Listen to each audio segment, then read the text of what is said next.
Hare Krishna Krishna Hare Hare, Hare Ram Ram Ram Hare Hare. Hare Krishna Krishna Krishna Hare Hare, Hare Ram Ram Hare Hare. Hare Krishna Krishna Krishna Hare Hare, Hare Ram Ram Hare Hare. Hare Krishna Krishna Krishna Hare Hare, Hare Ram Ram Hare Hare. Hare Krishna Krishna Krishna Hare Hare, Hare Ram Ram Hare Hare. Hare Krishna Hare Krishna. Thank you so much for participating in morning japa session. Now it's time for today's transcendental quote by our beloved Srila Prabhupada.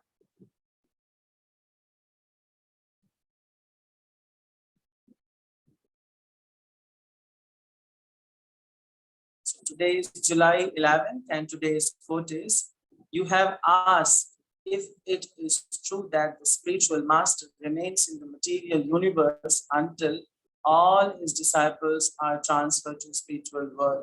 The answer is yes. This is the rule. Therefore, every student should be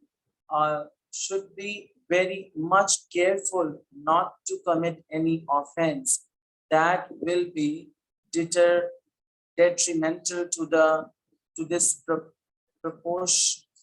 promotion to the spiritual kingdom, and thereby spiritual master has to incarnate again to deliver him. This sort of mentality will be a kind of offense to the spiritual master. Anyone who defies and therefore disconnects the relationship with the spiritual master can hardly expect the assistance of the spiritual master life after life. Letter to Jai Pataka, July 11, 1969. Hindi में अनुवाद है, तुमने पूछा है कि क्या यह सत्य है कि जब तक सभी शिष्य भगवत धाम नहीं लौट जाते गुरु को भौतिक जगत में रहना पड़ता है? इसका उत्तर है हाँ, यही नियम है।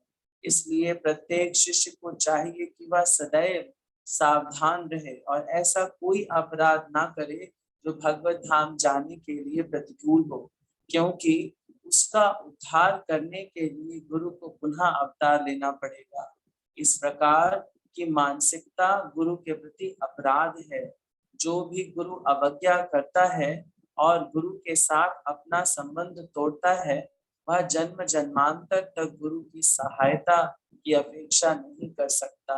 जय पताका को लिखा पत्र 11 जुलाई 1969। भक्ति वेदांत स्वामी श्रीला प्रभुपाद की जय। Holiness Jai Pataka Swami Maharaj ki jai. So today I am available to do this explanation seva. For this I just need your blessings. Please bless me. Vancha kalpa tarubhyascha kripa sindhubhyeva cha patitanam pavanebhyo vaishnavebhyo namo namah ananta koti vaishnava guruvrinda ki jai. Srila Prabhupada ki jai. Hare Krishna. Yes.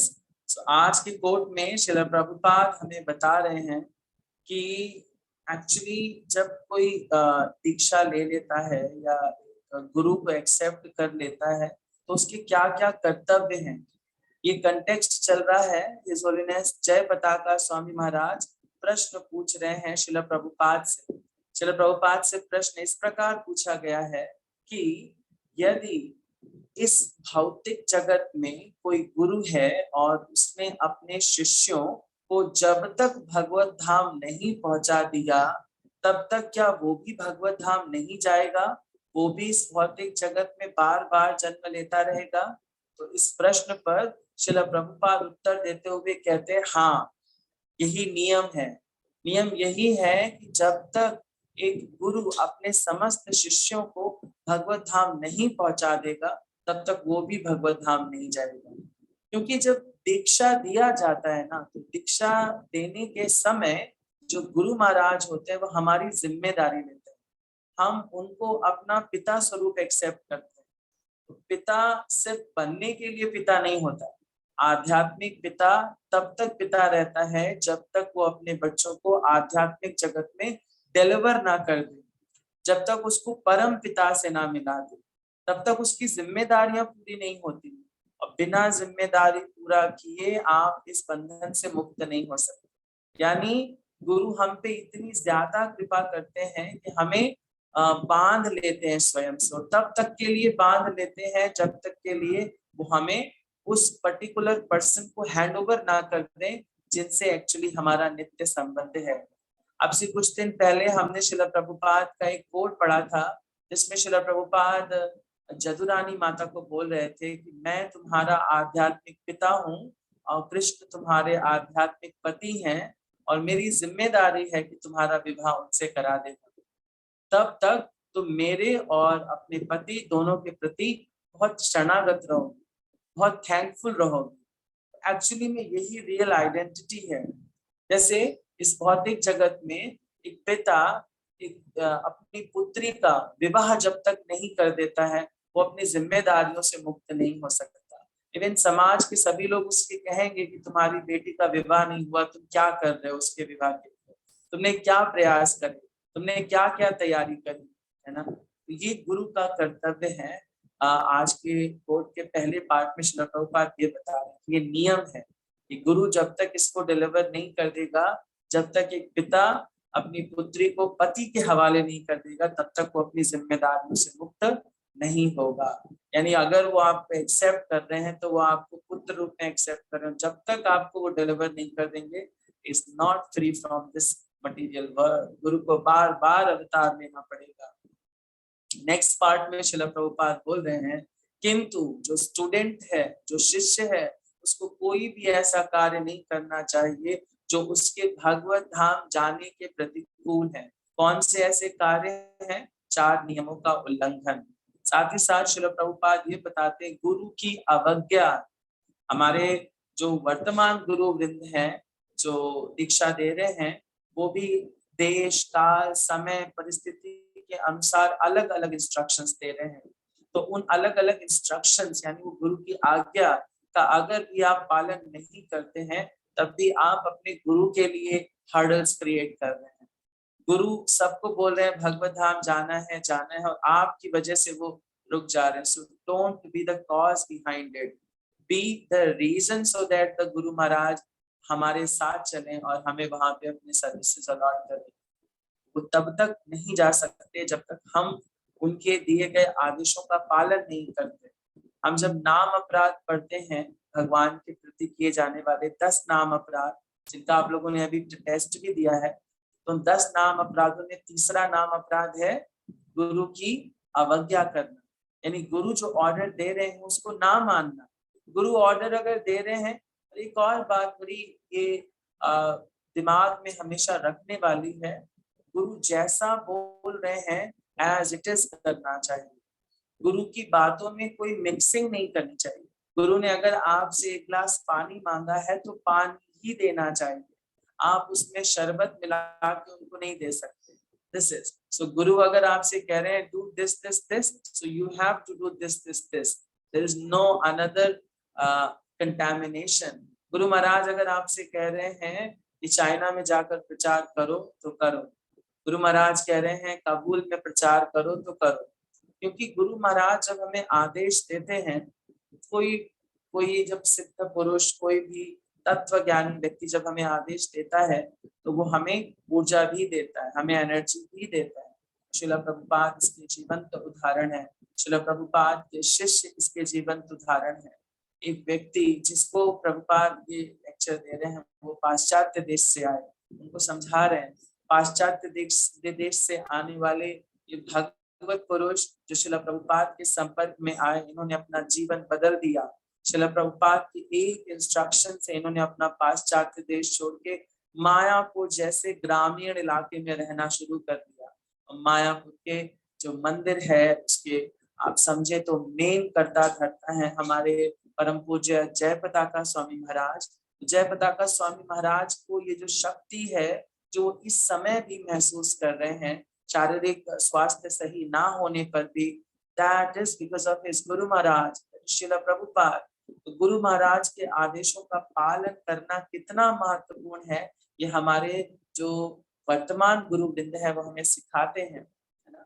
जब हम उपदेशामृत पढ़ते हैं तो उपदेशामृत में हम ये सीखते हैं कि कौन कौन से 6 ऐसे लक्षण हैं जिससे क्या होता है, भक्ति बढ़ती है हमारी। 6 लक्षणों में एक लक्षण आता है गुरु के पद चिन्हों का as it is follow up करना, क्योंकि गुरु के पद चिन्हों का अगर आप as it is follow up करोगे, so you will be very easy deliver to the spiritual world.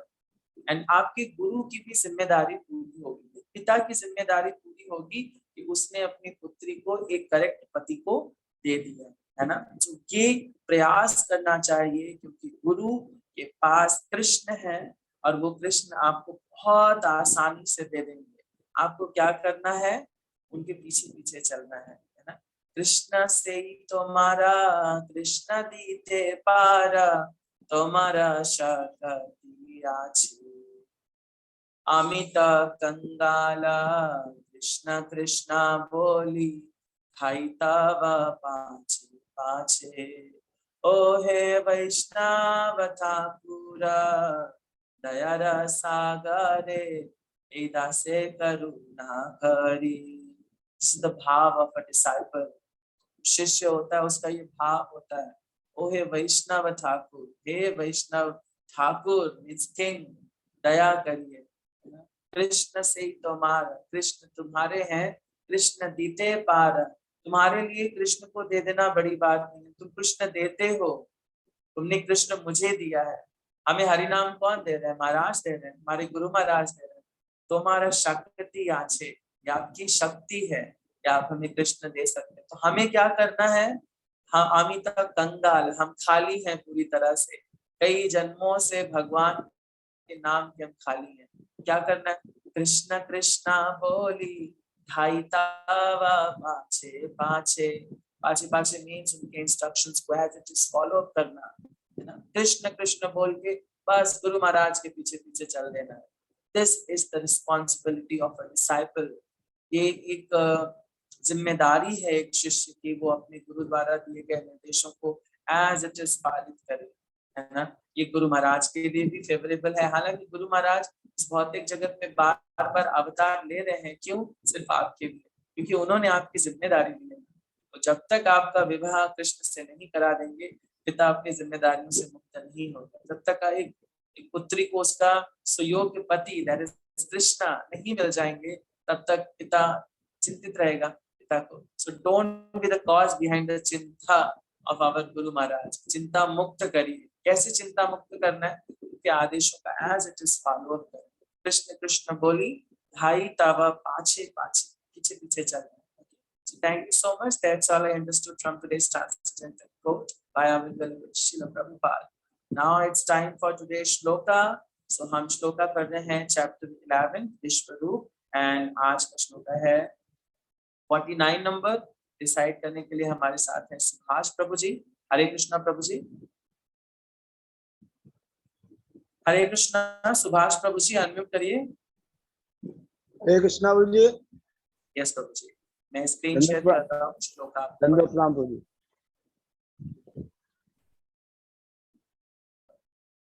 Yes प्रभु जी। हाँ जी पढ़िए प्रभु जी। माते व्यथ माचा भावो दृष्टरूपा गौरव प्रणिवेदम ऋतवे प्रीतमना पुनस्तवम तदेव मे रूपने प्रपश्य। माते व्यथ माचा भावो दृष्टरूपाम पूर्णिमोदम दृष्टवीतम प्रीतमना पुनस्त्वा तदेव रूपनिदा प्रपश्य। माते व्यथा माचा भावो दुष्टरूपां घोरमिद्य प्रीतमाना पुनस्त्वं तदेवरूपदा प्रपश्यम्। तुम मेरे इस भयानक रूप को देखकर अत्यंत विचलित एवं मोहित हो गए हो। अब इसे समाप्त करता हूँ। हे मेरे भक्त, तुम समस्त चिंताओं से पुनः मुक्त हो जाओ। तुम शांत चित्त से अब अपना इच्छित रूप देख सकते हो। भक्ति वेदांत शिला प्रभुपाद की जय। हरे कृष्णा जी। श्रील प्रभुपाद की जय। श्रीमद् भगवद गीता था। भक्ति वेदांत शिला प्रभुपाद की जय। आज का श्लोक बहुत महत्वपूर्ण है। आज के श्लोक में अर्जुन बता रहे हैं, भगवान बता रहे हैं कि आपने जो भी मेरे से रिक्वेस्ट किया, आई फुलफिल्ड योर रिक्वेस्ट। अभी मैं क्या कर रहा हूँ, अपने नॉर्मल फॉर्म में आ रहा हूँ। दिस इज भक्त वत्सल भगवान, भक्त वत्सल है भगवान, और भगवान अपने भक्त की इच्छा को तुरंत पूरित करते हैं। आज के श्लोक में श्रील प्रभुपाद तात्पर्य में बता रहे हैं कि भगवान ने ये रूप क्यों दिखाया। भगवान का जब पर्पस पूरा हो जाता है देन ही इज अग्रीज। कल जैसे हम कुछ दिन पहले सुने थे कि भगवान एक पतंग के समान है, और जो भक्त है वो पतंग उड़ाने वाला है, और जो भक्त और भगवान के बीच में जो धागा है, जिस धागे से भक्त भगवान को जिधर चाहे उधर नचा रहा है। कभी बोलता है विश्व रूप दिखाओ, कभी बोलता है चतुर्भुज रूप दिखाओ, कभी बोलता है कि द्विभुज रूप दिखाओ, श्याम सुंदर रूप दिखाओ। कृष्णा भक्त पराधीन है, भक्ति के पूर्ण कंट्रोल में है। वो धागा है क्या? वो भक्ति का धागा है, वो हरिनाम का धागा है। तो ये भक्ति और हरिनाम का धागा अर्जुन ने बहुत कस के पकड़ रखा है। भगवान पूर्ण रूप से उनके कंट्रोल में है। देखिए, भगवान से वो रिक्वेस्ट कर रहे थे पिछले श्लोकों में कि मैं डर गया हूँ, मैं मोहग्रस्त हो गया हूँ, प्लीज अब मुझे अपना द्विभुज रूप दिखाइए जो इटर्नल है। अभी कृष्णा उस अर्जुन की इस रिक्वेस्ट को एक्सेप्ट कर रहे हैं, और अर्जुन की इस रिक्वेस्ट को करते हुए कहते हैं okay okay okay, now I am showing my 4-handed form and later on I will show you my 2-handed form. 2-handed form तो रियल फॉर्म है भगवान का, एक्सेस है, सिर्फ भक्त देख सकते हैं। तो बता रहे हैं तुम मेरे इस भयानक रूप को देखकर अत्यंत विचलित हो गए हो, अब मैं इसे समाप्त करता हूँ। हे मेरे भक्त, यहाँ पर भगवान अभी ना इसके पहले वाले कंटेक्स्ट में भगवान अर्जुन को अपना सखा कह के बुला रहे थे, अपना मित्र कह के बुला रहे थे, बहुत सारे अलग अलग नामों से बुला रहे थे, धनंजय, है ना, गुगुना केशा। आज भगवान क्या कह रहे हैं अर्जुन को? मेरे भक्त। ये भगवान का बड़ा पर्सनल रिलेशन है, जब वो भक्त कह देते हैं so that means वो भक्त पराधीन हो गए। अब वो जो बोलेगा भक्त, भगवान वो करेंगे, कुछ भी करने को तैयार हो जाएंगे। बस भक्त एक बार भगवान को बुला ले, सरेंडरेंस दिखा दे। तो अर्जुन इतने सारे श्लोकों में अभी तक कह चुके हैं कि मैं पूर्ण रूप से शरणागत हूँ, सब मान चुका हूँ। चलो, प्रभुपाद तात्पर्य में बता रहे हैं कि जो भगवान ने ये रूप दिखाया, भगवान के रूप दिखाने का पर्पस क्या था? भगवान के रूप दिखाने का पर्पस ये था कि जब भगवत गीता का प्रारंभ हमने पढ़ा था, शुरुआत हमने पढ़ी थी, शुरुआत में क्या था?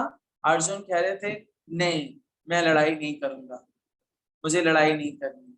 ये द्रोण, ये भीष्म, पितामह जैसे महान महान व्यक्ति जो मेरे इतने नियर डियर वन हैं, मैं इन पे कैसे अस्त्र चलाऊंगा, मैं इनको कैसे मारूंगा? भगवान अब तक इनके पीछे वाले श्लोकों में बार बार अर्जुन से क्या कह रहे? उत्तिष्ठा अर्जुना, उत्तिष्ठा अर्जुना, उठो अर्जुन, युद्ध करो, तुम्हें करना पड़ेगा। तो अर्जुन को ये रियलाइज कराना था कि एक्चुअली आप जिन लोगों को मारने जा रहे हो पहले से ही मरे हुए हैं। भगवान ने विश्व रूप दिखाया ना, हमने जो पिछले कंटेक्स्ट पढ़े तो क्या देखा था अर्जुन ने? भगवान के विश्व रूप में द्रोण, कौरवों की सेना सब भगवान के दांतों तले चबाई जा रही थी। यस, ऐसा था, इसमें बार बार बोला जा रहा था कि दांतों तले सब चबा दिए गए और सब पहले से ही मारे जा चुके हैं। भक्त का ये लक्षण है, भक्त इस तरह का कोई कार्य नहीं करता है जिससे क्षति हो, है ना, कैरेक्टर की क्षति हो, उसका जो चरित्र है उस पे सवाल उठे। भक्त ऐसा कोई कार्य नहीं करता।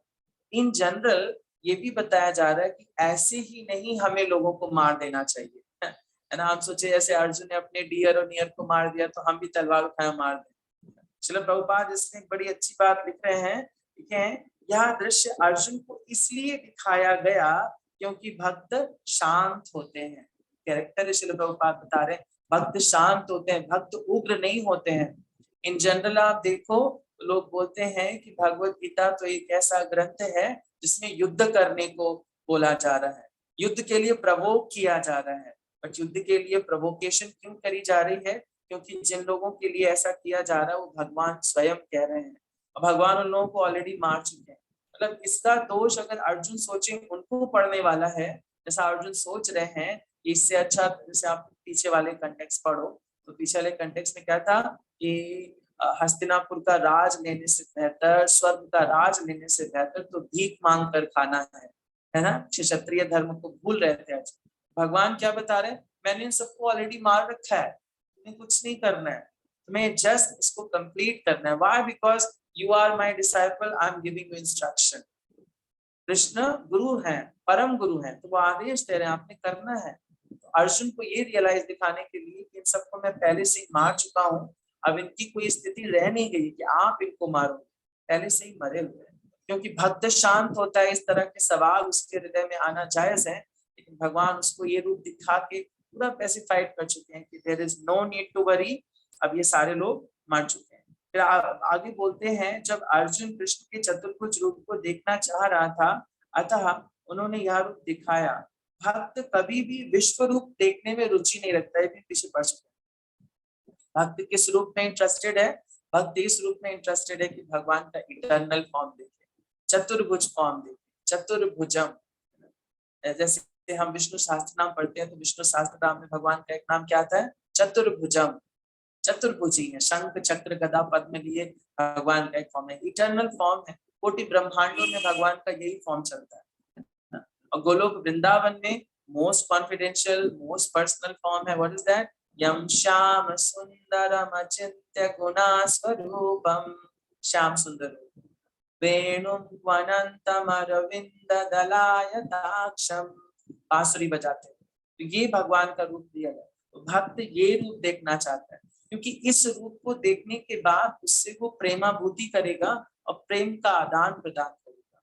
इस विश्व रूप को देख के आप देखें, अर्जुन जैसे योद्धा भयभीत हो गए। Arjun is the most powerful योद्धा।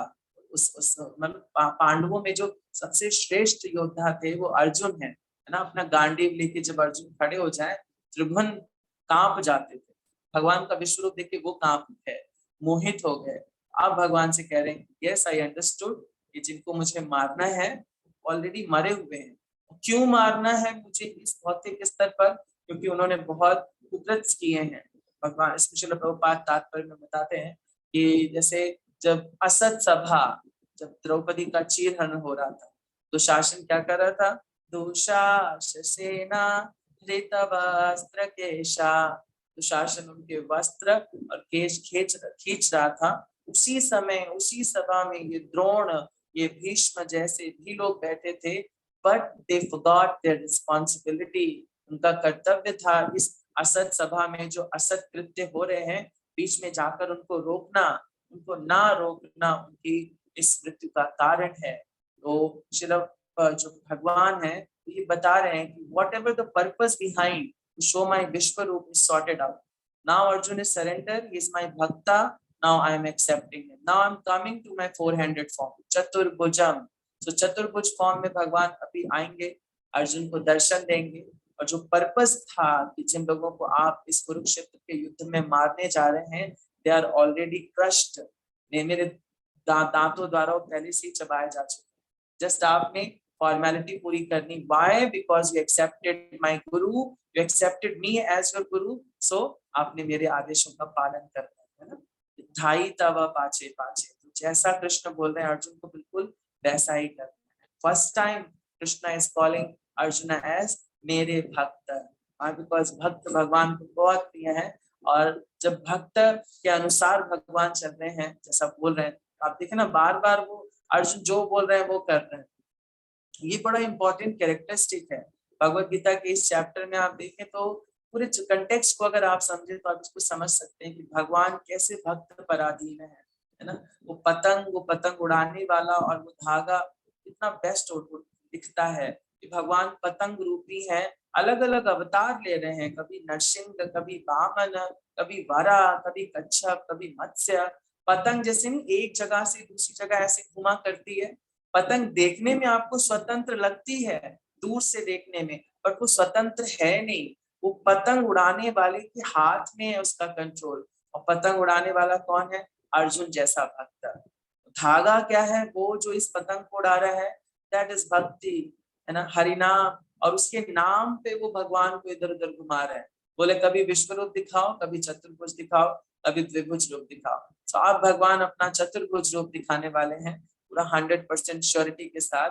यस, नाउ माय पर्पस सिद्ध। अब आप कन्विंस हो गए हो, अब हम आगे आपको चतुर्भुज रूप दिखाएंगे। Okay, so thank you so much. That's all I understood from today's purport by his divine grace KC Bhaktivedanta Swami Srila Prabhupada. Now it's time for the next shloka. Next shloka is 50 number shloka, and yes, 50 number shloka कर सकते हैं। 50 number shloka, 50 number shloka वैसे just reading वाला है। इसमें संजय का context आया है, संजय क्या लिखा है, कर सकते हैं 50 एंड 51 भी कर लेते हैं। 2 श्लोका करने का 2 रहेगा तो हमें ये पता लगेगा ना अर्जुन क्या नेक्स्ट सवाल पूछने वाला है। फिर श्री भगवान उवाचा रहेगा। ओके, सो कल हम 2 श्लोका करेंगे। संजय उवाचा जो धृतराष्ट्र को पूरा स्टोरी सुना रहे हैं, फिर क्या अर्जुन ने बोला वो सुन। तो कल के श्लोका रहेंगे 50 एंड 51 और डिसाइड करेंगे गरिमा मिश्रा माता जी। हरे कृष्ण माता जी। हरे कृष्ण प्रभु जी। माता जी 2 श्लोका रहेंगे 50 and 51। Okay ji, okay Prabhu ji, thank you. Krishna Mataji, now it's time for the next japa allotment and कल का जप लीडर करेंगे। Okay. जिन्होंने अभी तक एक बार भी नहीं किया वो प्लीज हैंड रेज करें। एक्चुअली यहाँ पर सबको इक्वल चांसेस दिए जा रहे हैं, तो जिसने अभी तक नहीं कराया है एक बार भी और वो जुड़ना चाहता है इस जप सेशन से, they all are most welcome। हमें ज्वाइन करें इस जपा सेशन में। सुबह का जपा वो लीड करें।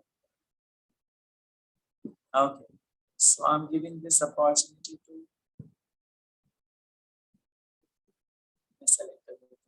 yes, कल का जपा कराएंगे सौरभ पंत प्रभु जी।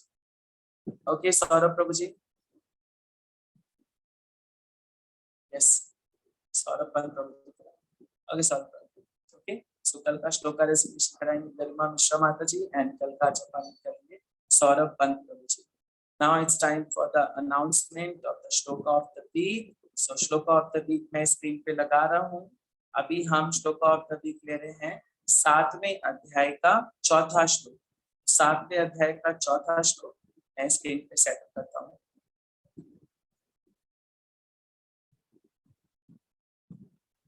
यस, आप मेरे साथ साथ इसको दोहरा सकते हैं। भूमिरापनलो वायु खम्मनो बुद्धिरेव च अहंकारा इति यम मे भिन्ना प्रकृतिम अष्टधा। भूमेरपो अनलो वायु खम खम्मनो बुद्धिरेव च अहंकारा इति यम मे भिन्ना प्रकृतिरष्टधा। भूमिरापन अनलो वायु खम्मनो बुद्धिरेव च अहंकारा इति यम मे भिन्ना प्रकृतिरष्टधा। Thank you so much. आज का अगर छोटा सा हम डिस्क्रिप्शन समझें तो भगवान अपनी बहिरंगा शक्ति को एक्सप्लेन कर रहे हैं कि बहिरंगा शक्ति में क्या आता है। सो 5 तत्व आते हैं जो स्थूल तत्व हैं, जैसे भूमि अग्नि वायु है ना, ईथर जल आकाश। भूमि अग्नि वायु जल आकाश, और साथ ही साथ क्या है 3 सूक्ष्म तत्व हैं। कौन कौन से? मन बुद्धि अहंकार। अहंकार ये जितने भी तत्व हैं ये सब कॉन्स्टिट्यूटिंग पार्ट हैं इस भौतिक जगत के। जो भौतिक जगत की शक्ति है वो इन 8 तत्वों में ही लीड करती है। उन 8 तत्वों का डिस्क्रिप्शन भगवान दे रहे हैं। बोले अष्टधा, ये 8 प्रकार की शक्तियां मेरी हैं, जिसमें से 5 स्थूल हैं। स्थूल करने का मतलब इसको आप टच करके महसूस कर सकते हो ना, जैसे भूमि अग्नि वायु जल आकाश, सब फील किया जा सकता है। मन बुद्धि अहंकार ये सूक्ष्म है। तो इनको फील नहीं कर सकते, बट दे आर इन, आपका मन भी है, आपका बुद्धि भी है, आपका अहंकार भी है। ओके, तो ये पार्ट्स हैं, कॉन्स्टिट्यूशंस हैं, उसके बारे में श्री भगवान बता रहे हैं। Okay, so thank you so much, that's all we have in today's morning japa session. Hare Krishna, Srila Prabhupada की जय।